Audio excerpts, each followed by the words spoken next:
病気はどうして私を選んだのだろう。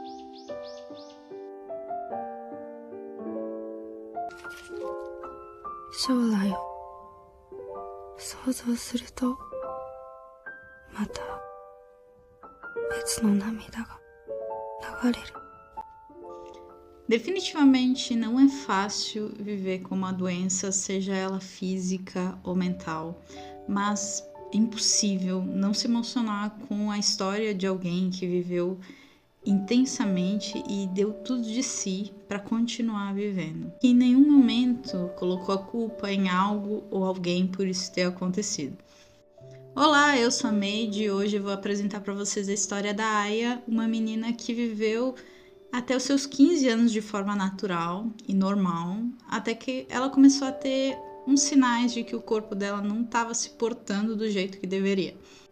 E foi a partir da iniciativa da médica que ela escrevesse um diário falando sobre o que ela sentia, como ela estava, e aí a gente vai acompanhar toda essa história através do diário dela, com as frustrações, as dificuldades, tudo que a Aya sentiu nesses 10 anos em que ela esteve viva. Essa história ela se passa nos anos 70 e 80, que foi quando ela descobriu até o falecimento da Aya, e até hoje a degeneração espinocerebral ela não tem cura, e o tratamento que o mais indicado é o mesmo que a Aya teve conforme a vida dela, que é fisioterapia e muita força de vontade. Ou seja, até hoje as pessoas sofrem com isso e ninguém encontrou uma melhora. Você talvez esteja mais familiarizado com a doença AME, que elas são até semelhantes, elas fazem parte do mesmo bloco de doenças genéticas que atacam os movimentos, enfim. A diferença é que a AME ainda tem um tratamento mais adequado e a taxa de mortalidade é menor. Na degeneração, ela é praticamente não tem o que fazer, vai acontecer pronto. E a estimativa de vida de pessoas que descobrem essa doença, normalmente mais velhas, são de 10 anos. Eu indicaria vocês pesquisarem um pouco mais para entender melhor, mas a própria obra vai falar um pouco disso, vai ter algumas partes em que ela vai mencionar, vai conversar sobre isso. E quando ela descobre também, mas enfim. Agora, por hora, a gente vai conversar sobre as edições ou os formatos, as mídias em que essa história tem, e eu vou trazer um pouquinho de cada delas aqui para vocês. No total foram 5 versões ou mídias, tanto faz como você queira chamar, e cada uma delas tem o seu ponto. Tem um toque aqui e ali que não faz muito sentido com o livro, ou que mesmo não foi dito no livro, mas vocês vão ver que não é algo que realmente vai atrapalhar, fora que o principal, que é mostrar como a Aya viveu nesse período, é praticamente igual, parecido, então dá para assistir qualquer uma dessas versões. Mas eu vou falar então aqui qual foi a ordem que eu assisti. O primeiro foi o mangá, né? O mangá que eu tenho aqui lançado pela New Pop. Depois eu li o livro, também lançado pela New Pop. Aí eu assisti a série japonesa. Depois eu assisti o filme japonês. E por último, a série da Indonésia. Pois é. Tem muita coisa, por isso que eu já peço. Deu muito trabalho para fazer esse vídeo. Eu tive que assistir e ler muita coisa. Então, se você puder deixar um apoio, se inscrevendo, curtindo, compartilhando. Eu ainda não tô ganhando nada com o YouTube e eu queria realmente contar como foi a minha experiência para vocês. Lendo e relendo, no caso, porque o mangá já tinha lido, eu nunca tinha lido o livro. E nem tinha ido atrás das outras versões, então eu gostei, mas mesmo assim eu demorei quase 1 mês e pouco para ler, assistir, roteirizar e gravar esse vídeo. Mas eu espero que você tenha o interesse também de consumir a obra, enfim, por esse vídeo que eu tenho indicado bem, que vocês gostem. Em primeiro lugar, então, a gente vai falar sobre o mangá. Vamos dar uma olhada um pouco nessa edição enquanto eu falo sobre a ficha técnica dele. Publicada originalmente em setembro de 2005, essa é a segunda adaptação da obra, e no Brasil ela chegou em dezembro de 2009 com a sua primeira versão, e em 2017 ela ganhou uma reimpressão. Ela foi lançada pela New Pop no primeiro momento, na primeira versão, por R$10, e depois a segunda veio pelo valor de R$16. Até onde eu sei, não há diferença entre as duas edições, elas possuem o mesmo tamanho, que é 12,8 por 18,8, e ela tem uma lombar de 1,2. Miolo de papel offset, não possui páginas coloridas, mas ela é costurada e colada. Ela tem a classificação indicativa para maior de 14 anos e, obviamente, o gênero mais presente é o drama. Essa definitivamente é uma edição bem simples, com capa cartonada, bem semelhante ao original, na verdade, e ela possui 166 páginas. Eu fiquei muito triste em perceber que as páginas não estão nas páginas, tipo, eu tenho que encontrar o capítulo muito aleatoriamente, porque tem as páginas ali, você tá vendo no índice, mas no mangá em si não tem o número das páginas. Uma galera trabalhou, né? E você pode ver que a minha edição é a de 2017. Enquanto eu vou passar algumas páginas para mostrar o traço, como é por dentro, eu vou falar um pouco da autora que desenhou e roteirizou essa edição. Na capa, o nome tá só como Kita, mas eu, como uma boa investigadora, né, descobri que o nome artístico é Kita Kono, e ela é responsável por outras obras, como Lily Rose, que é publicada até hoje, desde 2016, mas também é conhecida como histórias como Cotton, que foi lançado em 2003, um one-shot sobre amizade feminina, e Yuri Hime Selection, que é um girl love, que foi lançado em 2007 até 2010, contendo 3 volumes. A edição particularmente é muito simples, não tem nada especial.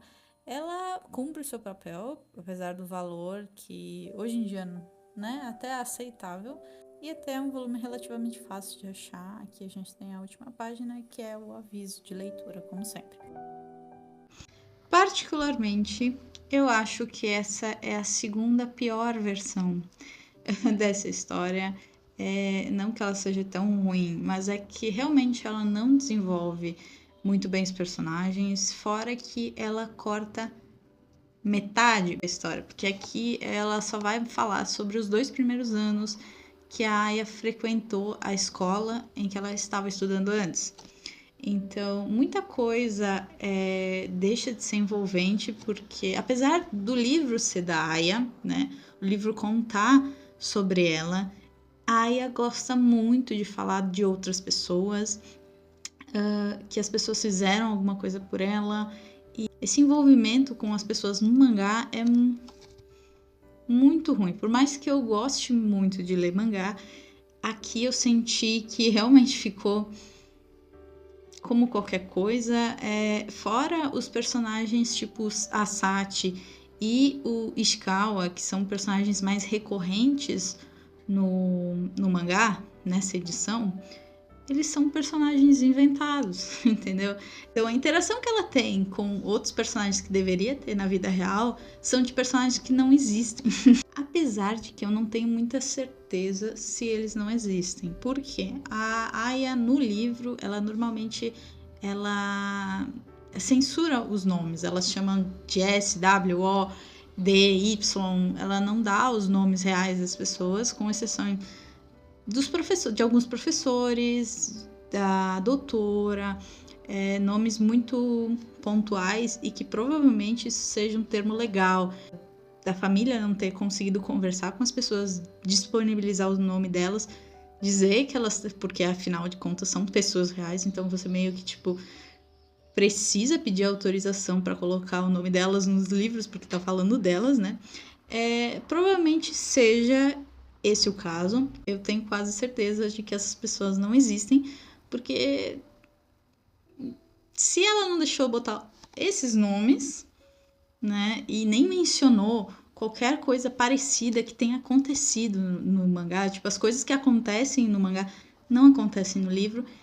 Então, para mim, elas realmente foram inventadas. Aí, por exemplo, a gente tem as duas personagens mais fiéis entre o mangá e o livro, que são a mãe da Aya, que a gente só descobre o nome dela no final do livro, que é quando ela relata, né, sobre a Aya. A Aya não dá nomes nem da própria mãe. E a doutora, que no mangá é chamada de Yamazaki, na verdade ela é a Yamamoto, né, no original. A diferença é que tem coisas que acontecem aqui com a mãe, com a doutora, que eu vi no livro. Então eu sei que elas são reais e eu sei que elas se referem a essas pessoas. Agora, as outras personagens, realmente não vejo vínculo. Então, pode ter acontecido, mas não assim. Como eu falei, não é a minha versão favorita. Apesar de ter sido minha porta de entrada para a história, se eu não tivesse interessada no livro, eu realmente teria ficado bem frustrada, porque aqui é tratado de uma forma seca, apesar dos vários pensamentos da Aya, falando sobre o mundo exterior, de que ela gosta de ver o céu, e agora ela só pode ver quando ela tá deitada, porque ela não conseguiu olhar para cima, então sem cair. E apesar disso, ela é muito fiel no sentido de que ela é bem chorona. Aqui ela é bem chorona, tanto que ela tem esse pensamento de eu não consigo chorar sem que ninguém perceba. E é bem isso mesmo que ela retrata no livro, por isso ela foi bem fiel. Mas ainda assim eu achei bem seca e simplificadíssima, como eu falei, só tem os 2 primeiros anos da doença dela aqui. E o perrengue mesmo começa dali pra frente. Se tá ruim aqui, daqui pra frente só pra trás. E eu escolhi ler o mangá primeiro, em vez da versão original, porque eu sou uma pessoa que tem sérias dificuldades de ficar imaginando pessoas, lugares, como é o ambiente, sabe? Qual a dimensão das coisas, eu tenho sérias dificuldades para isso.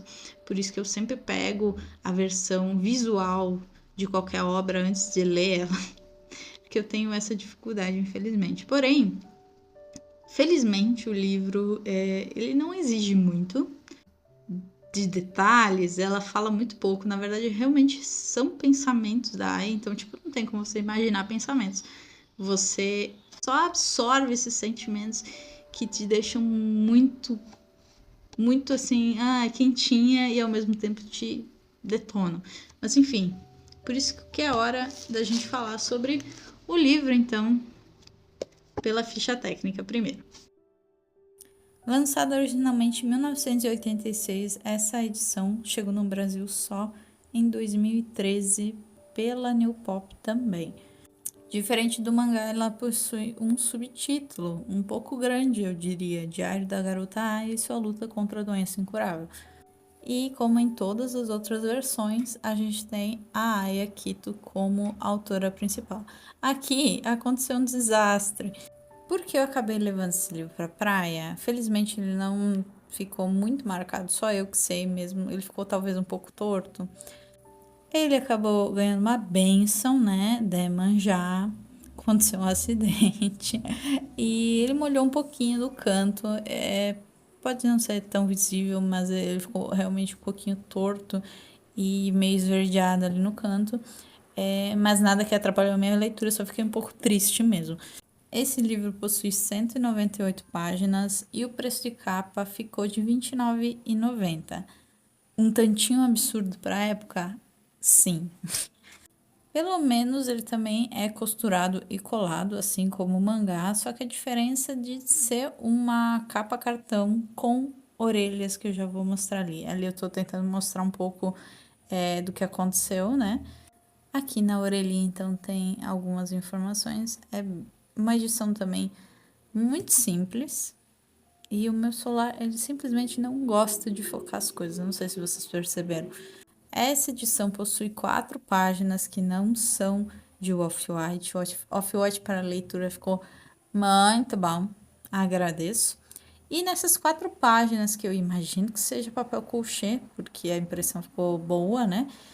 já que a intenção é justamente mostrar as fotos da Aya, né, quando ela ainda estava viva. Aqui a galera que trabalhou nessa edição, como eu não sou muito acostumada a ver essa ficha de livros, eu achei bem poucas pessoas. E ali no cantinho ali vocês podem ver que é a edição de 2013. Aqui então a gente tem a foto da Aya logo no início da doença. Eu não sei quem escreveu esses textos, não tá nada acreditado, então eu não faço ideia. No outro lado tem a foto dela aos 18 anos, frequentando a escola nova já e já utilizando a cadeira de rodas, né? Nessa fase da vida ela estava tentando se manter sozinha, estava se esforçando muito para isso.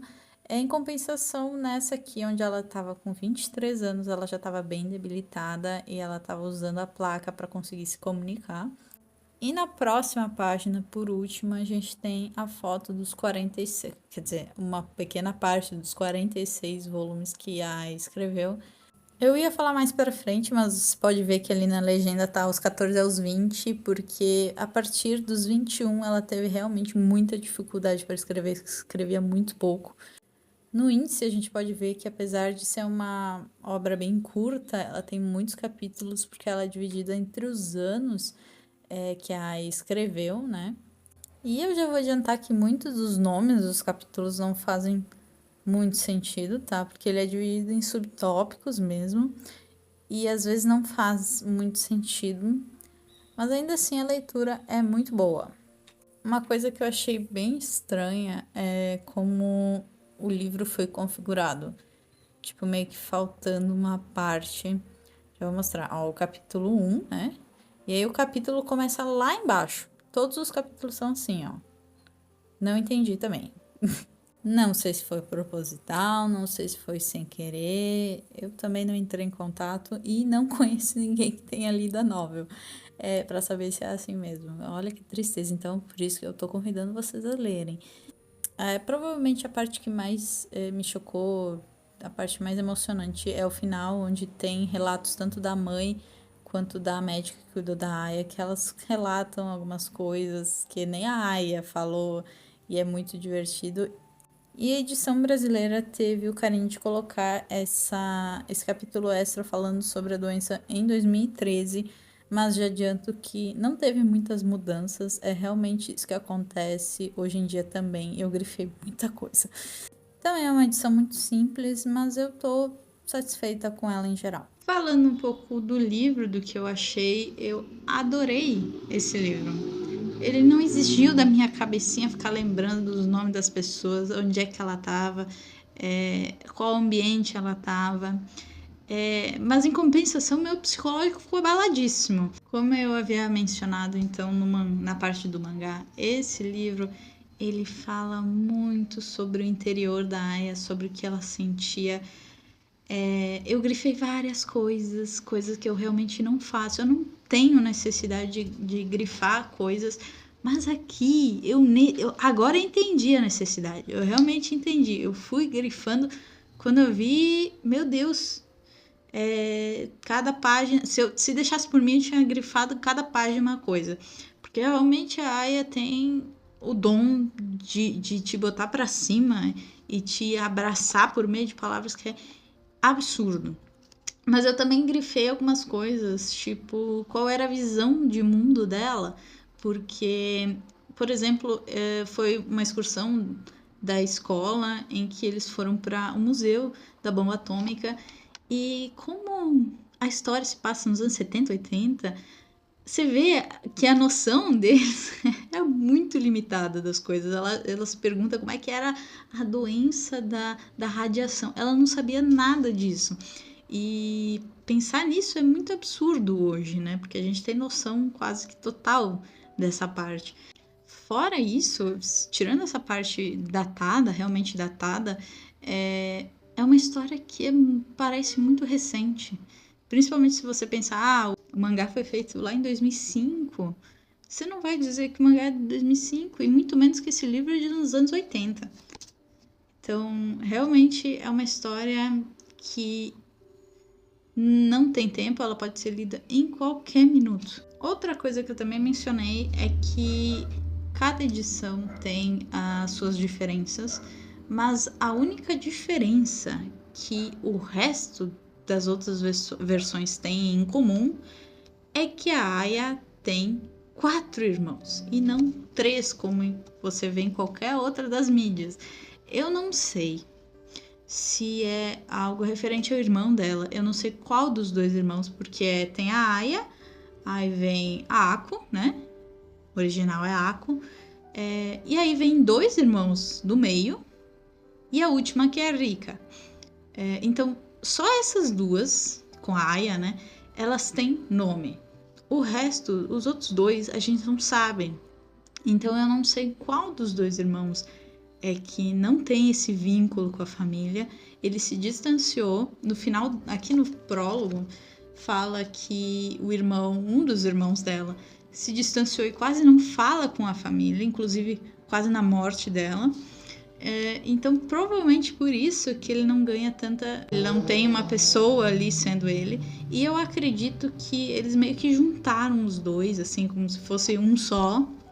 Juntaram os 2, as 2 personalidades deles, porque num ela fala que ele era muito inteligente e no outro ela fala que ele era muito espontâneo, muito, sabe? Parece que as 2 versões, as 2 personalidades foram juntadas nas edições, tendo aquele personagem, porque cada edição eles colocam um nome diferente, então, enfim, naquele irmão dela é como se fossem 2 em 1. Outra coisa que você vai ganhar lendo o livro, a novel, enfim, são indicações. Porque a Aya aqui é uma baita, uma CDF. Ela gosta muito de ler, então ela fala sobre livros que ela tá lendo, sejam eles clássicos, japonês, estrangeiro, ela fala também. Ela fala sobre algumas músicas, inclusive, e até deu indicação de mangá de Oni-sama. É um pouco errado, talvez, porque é uma história um pouquinho assim, ó, pesada. Mas tá lá. Eu até grifei que eu queria ler também, né? Infelizmente só online, porque não temos a edição.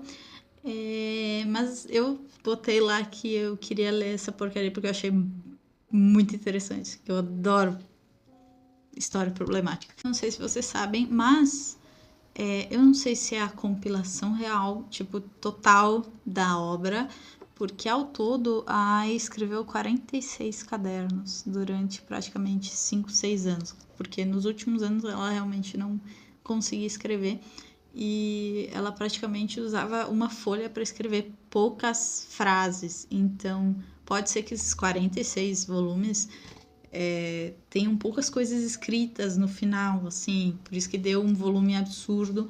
Mas eu acredito que a mãe e ela, né, porque ela ainda estava viva quando o livro foi lançado, tiveram um trabalho de selecionar aqui e ali coisas mais importantes para colocar no livro, porque realmente 46 cadernos é muita coisa. Mas de qualquer forma, eu realmente indico muito você dar uma lida nessa obra muito, muito legal e muito tocante. Mas se você não quiser ler, tá com preguiça e quer ver uma versão boa, a gente vai partir para a próxima série aqui que eu assisti, que, cara, se você não chorou nisso aqui, eu tenho certeza que você vai chorar depois. One Litre no Namida ou Ichi Litre, não sei. Não me pergunta, eu não sei qual é a fala disso aqui, tá? Foi lançado pela Fuji TV, né? No gênero de drama, romance escolar. A duração em média dos episódios é de 45 minutos. E ela foi originalmente publicada entre outubro e dezembro de 2005, um pouco depois do mangá ser lançado. Ele tem um total de 11 episódios, mais um especial de 2 horas, que na verdade compila praticamente todos os outros episódios de uma forma bem resumida. Então eu não indicaria assistir como forma de...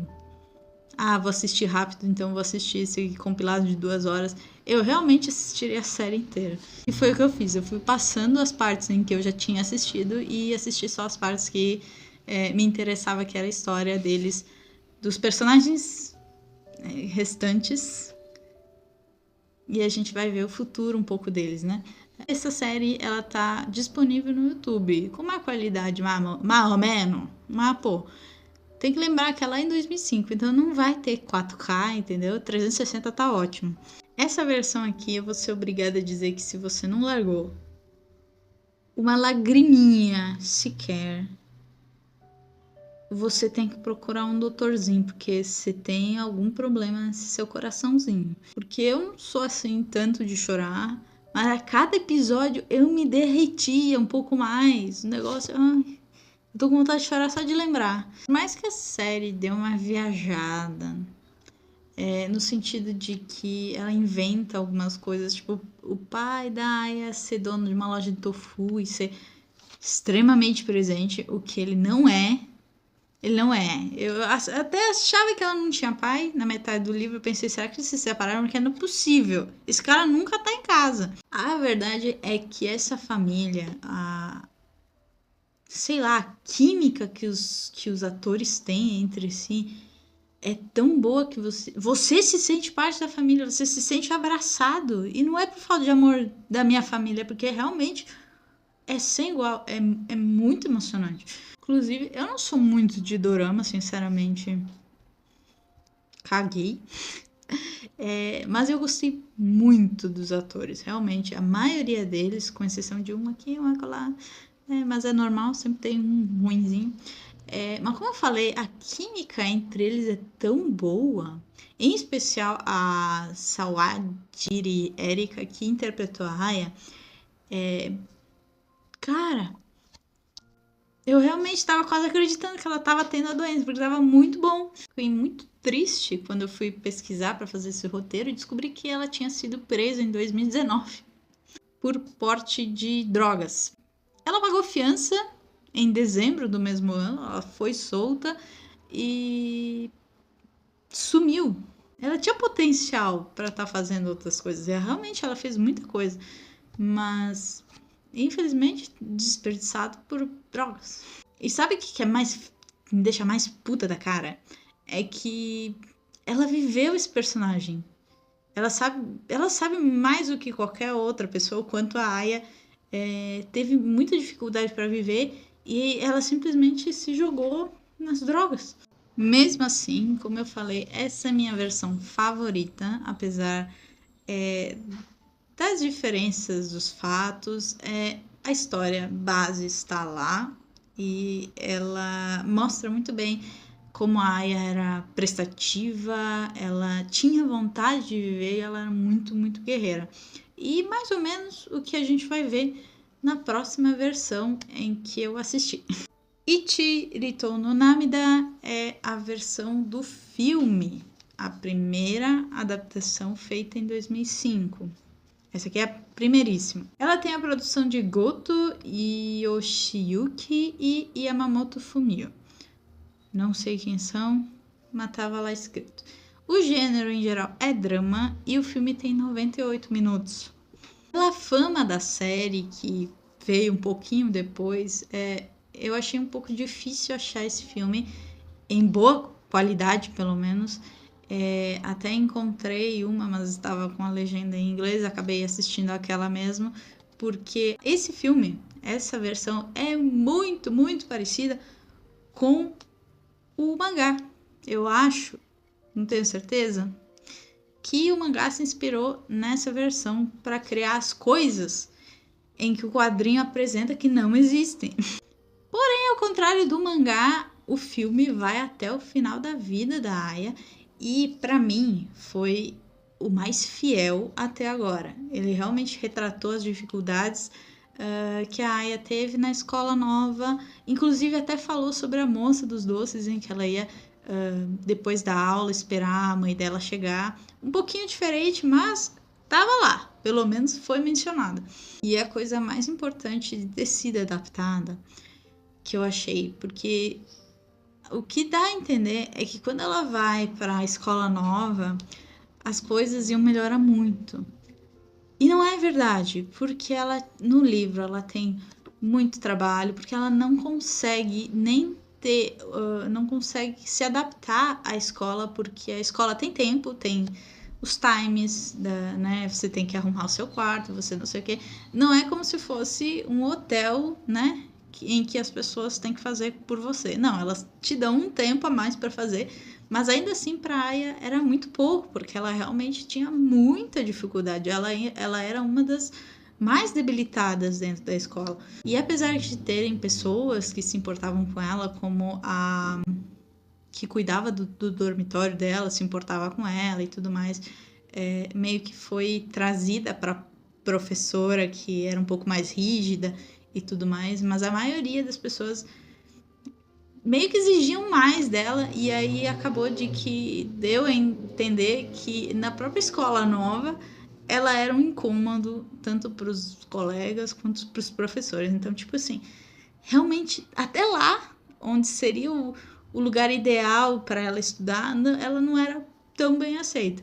Eu gostei do filme em geral porque ele tem essa versão mais crua e mais real do que tá no livro. E é bom se você não tiver tempo suficiente para assistir 11 episódios de 40 minutos. Você pode assistir pelo menos para conhecer a real história dela. E isso, tudo que eu falei até agora, vai ser muito diferente da próxima versão que eu vou falar. Buku Harian Naila. Em tradução é Diário de Naila. Não sei por que caralho se trocar. Foi a única versão em que trocou o nome da Aya, porque de resto tinham trocado outros personagens, mas a Aya sempre foi a Aya, né? Mas aqui é a Naila. Ele foi produzido pelo Cinemark. Tem o gênero de drama, romance e religioso. Não me pergunta, não entendi também. Tem a duração de 60 minutos por episódio, um total de 15 episódios, e ele foi lançado em 2006, pouco tempo depois das outras adaptações. Porém, assim, ó, eu vou falar pra vocês, eu não tive tanta paciência pra assistir, porque se fosse por mim, eu tinha colocado em vezes 5 no YouTube, porque ele é uma cópia muito barata da versão japonesa. E não é só estilo de novela mexicana, ele tem o estilo de filme indiano de baixa renda. É tudo muito colorido, estourado, os personagens a versão do Paraguai japonesa, entendeu? Muito ruim. Quase nada se salva aqui, nem a comédia do pai, o romance da Aya, nem a família. Nossa senhora, eu realmente acho que pagaram pastel e 2 litros de coca pra essa gente. A única ressalva que eu posso dar é que essa é a única versão em que finalmente a Aya se casa. Mas adianta o que se ela tem um piripaque no meio da cerimônia e morre nos braços do coitado? Eu achei um pouco traumatizante. Eu preferia que ela não tivesse casado. Mas enfim, se você tiver, né, estômago pra ir atrás dessa versão, fica à vontade. Eu avisei. Por hoje é só, eu espero que tenham gostado, e se tiveram interesse em conhecer a história da Aya, realmente vale a pena, sério. Eu tentei fugir de spoilers muito absurdos, né? Tipo, dizer que ela vai morrer é redundante, sinceramente, porque não tem cura, né? Ok. Mas se me pedissem qual mídia você deveria assistir, eu realmente indicaria muito a série. Eu morri, uma parte de mim morreu assistindo aquela série, porque, nossa, me dá vontade, assim, ai, é muito boa, mas como eu falei, se você não tiver tempo para assistir a série, você pode assistir o filme. Mas o ideal seria você ler o livro e tirar suas próprias conclusões, não é mesmo? E com isso eu me despeço, eu espero que tenham gostado. Até a próxima. Fui!